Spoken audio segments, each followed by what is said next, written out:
തങ്ങൾ വലിയ പ്രഭാഷണമൊന്നും നടത്തിയിട്ടില്ല. പക്ഷെ തങ്ങൾ വഫാത്തായി എന്നറിയുമ്പോൾ മനുഷ്യരിങ്ങനെ കരയുന്നു, മനുഷ്യൻ കരയുന്നു. ഞാൻ എൻ്റെ സഹോദരന്മാരോട് പറയുന്നു, ആകാശം കരയും, ഭൂമിയും കരയും, ഭൂമി ദിവസങ്ങളോളം കരയും.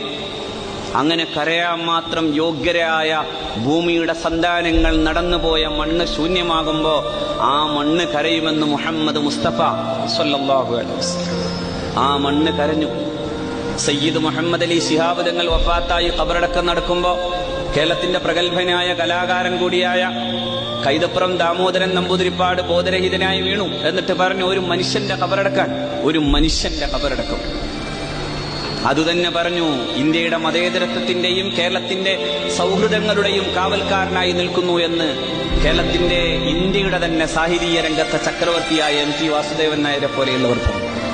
കാരണം ആ വലിയ കുടുംബത്തിന്റെ ഏറ്റവും വലിയ പ്രത്യേകത, അവിടേക്ക് കടന്നു ചെല്ലുന്നവർക്ക് മതത്തിന്റെയും ജാതിയുടെയും ഒരു തരം വേർതിരിവും കാണിക്കാതെ മനുഷ്യരെന്ന നിലയിൽ അവരെ എല്ലാം ചേർത്ത് പിടിച്ചു ആ കുടുംബം.